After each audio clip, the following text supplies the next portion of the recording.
How long will the new A.J. Brown last in New England? 3 years. 2 years and 3 years is when the rockiness starts because of age. I mean, I don't think. Or do you think his priorities have changed because he wants a gold jacket and it may last longer? Well, it'll only last longer if they're still getting him the ball. I mean, he is older, so I wonder how that's going to work in terms of, it is realistic to say he might have dominated joint practice. Like, what type of shelf life does AJ have left? I don't know. Maybe it's longer, but like even Devontae Adams, who in his prime, to me, was better than what AJ was in his prime, you taper off a little bit. That doesn't mean you still can't be a good player, but I think AJ will taper off at some point. Maybe not this year or next year, but maybe the following year. And I think it's more about that than it would end like here. Because here, I think he was still fighting with like I only have so many years of my prime left, and that pissed him off even more. I think when you get to that last spot, you're more like, I'm going down. You know what I mean? I'm not fighting for the same thing. I don't have the same opportunities in front of me in the next 4 or 5 years that I did when I was 27. So I think that's a part of it, but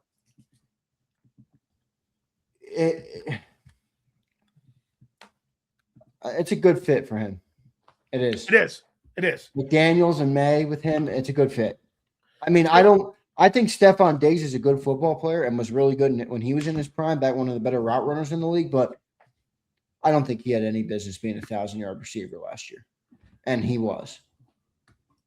Because I think he was in a great system with a great quarterback. And coordinator. That's what I meant by system, coordinator. Yeah. Now you have AJ, who's to me a much better player than Stephon Diggs at this point.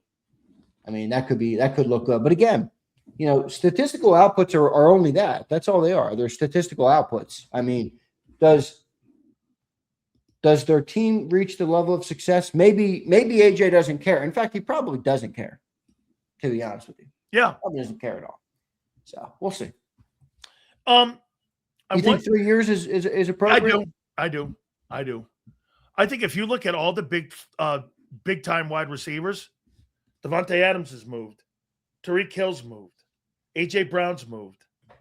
The only guys that haven't moved have been Jefferson and Chase and JSN. The rest of them have all moved, Well, AJ's on team Cooper Kupp has moved. They've all moved. I mean, I thought Armando's take on AJ was interesting yesterday. Yeah. Clearly thinks he's talented enough to be a Hall of Fame player. No, like Antonio Brown is a Hall of Fame player, bro. He's a Hall of Fame football player. They should. Antonio Brown, to be clear, should 100% be in the Hall of Fame. Yeah. But I don't know if they'll put him. No, because of his. Can I just say something, man? And I know you're buddies with a lot of Hall of Fame guys, and I don't mean this at all with any disrespect to them. I truly hate, and I don't say hate much. I hate the way they have a take on Jalen. The Hall of no. I hate the way the Hall of Fame works. What do you hate about it? What do you hate about it? How are you picking? Like, and again, I don't mean this with disrespect to some people, but you're talking about the greatest honor in the game that these guys play and work their whole life for. Many of them, it's their entire personalities, it's their entire businesses, even after they're done the game. And you're getting a writer, like, for example, and I don't like this person, and I don't care to say that on the air. Paul Domowitch is the representative for Philadelphia. Like, yo, Eagle fans, have you ever listened to Paul Domowitch? Fine, good writer, good reporter, whatever. That's who we have representing Philly to put guys in the Hall of Fame? With a political slant, he does it too. And you get a bunch of these nerdy dudes that are, again, they're fine to be nerdy, and that's who controls it. Again, I don't mean it with disrespect. I just don't like the process. They're not guilty because the process is the process and they were selected. But to me, the process is really stupid. It's really stupid. Like, why would writers who, by the way, almost always, it's human nature to have a slant. Always. That's why. Why won't Antonio Brown get in? Because they're all slanted. Why would they be in charge of the arbiters of the greatest players to ever play the game? It's stupid. That's stupid to me. I'd rather get a panel of former coaches. I'd rather get a panel of Anybody like that. I mean, who'd you feel better about voting for the Hall of Fame? Domowitch or Dave Wanstead? I don't, Yeah, no. I don't know. I'm not saying I know the answer to how to fix it, but I'm just off the cuff. I hate the way it's run. There's a guy in Chicago. I forget his name. I think it's Arash or Kazi, who won't vote for Aaron Rodgers for the Hall of Fame because he was an anti-COVID-19 vaxxer. Yeah, and Aaron Rodgers is entitled to do what he wants. Is the Hall of Fame now about the everything else? I mean, it's about a football player. Trent Cole supported. This is the most obvious one that just happened. Bill Belichick. Yeah. I mean, do you understand how crazy that is? You obviously do. Yeah. Bill Belichick wasn't a first ballot Hall of Famer. Yeah. What are we doing here? Well, I mean, what are we doing here? Domowitz said that he would never, ever consider anything for Trent Cole because he supports Donald Trump. Your job is not to give me an opinion on his politics. It's to tell me what you thought of him as a football player. And Trent Cole will go down as one of the greatest. Did he really say that? Yeah. Well, on Trent Cole's Twitter, when Trump came to town, he went and saw him. Yep. And he said, "What are you doing? You're disrespecting and disgracing the Eagles." And my take was, how dare you tell a guy how to think and how to believe? And you're an NFL Pro Football Hall of Fame voter.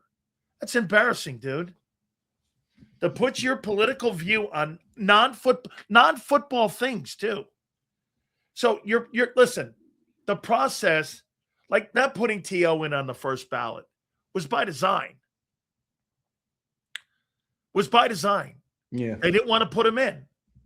Okay. I don't know what the answer to it is, but they're trying to get a mixture now because now they got Warren Moon, Dan Fouts is on that thing. They've got Tony Dungy on it. They're trying to get Rasmussen says Dungy was against Belichick. He was.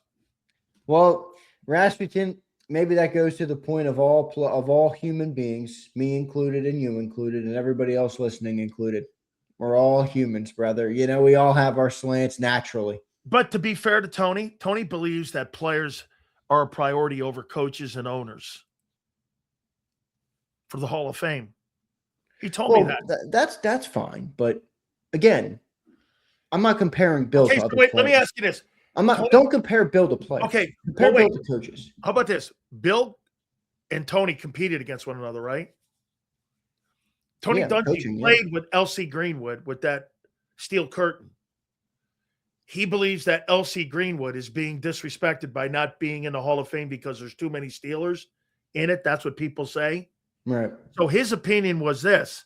I think L.C. Greenwood should be in before Bob Kraft. I mean, it may be a wrong philosophy, but it may be disagree to, to agree to disagree. You know what I'm saying? Yeah. So, I mean, I think you're right, though, Z. I think there needs to be a lot of changes in how you pick the Hall of Fame. Like, whatever. I don't Lane say Johnson's going to have a tough time. Lane Johnson's going to have a tough time getting in. Yeah, I agree. I think Kelsey will have a better time of it because he's more publicly seen, and that he's on TV all the time. He's on NFL Countdown. Yeah, and Centers is not as crowded. That's right. I do. I believe, and I do listen, and I do think that Lane Johnson's a Pro Football Hall of Famer. I have no problem saying that. I don't believe he's better than Jason Peters. But again, we're talking Jason Peters, Trent Williams. Is Lane in that room? I don't know. Yeah. Like, my thing is like Tony Baselli was a good player, but I mean, 9 years. Lane Johnson, that should be. Do you think Lane was better? Is Lane better than Tony Baselli? Boy, man, Tony was so good. Injuries. He played 9 years. He was the most dominant. So you think I didn't think that. You think Tony's better? Upside, talent-wise, at their best? Man, that's so close. Tony is a great player. I know him we've had him on here. Damn, man, is that close? That's a great. How'd you pull that? What? How'd you pull that? That's good, man, that you pulled that. Pull what? Why would you throw Tony Baselli's name out there? Oh, because we were looking at today talking about AJ, and I pulled up Pro Football Reference does like a Hall of Fame index or something. Yep. Yeah, and I was looking at the tackles because I wanted to see where Lane was, and he's like, from an award standpoint, he's like. I would take Lane probably more than Tony because Lane has a. Johnny Wilson got waived. Is that right?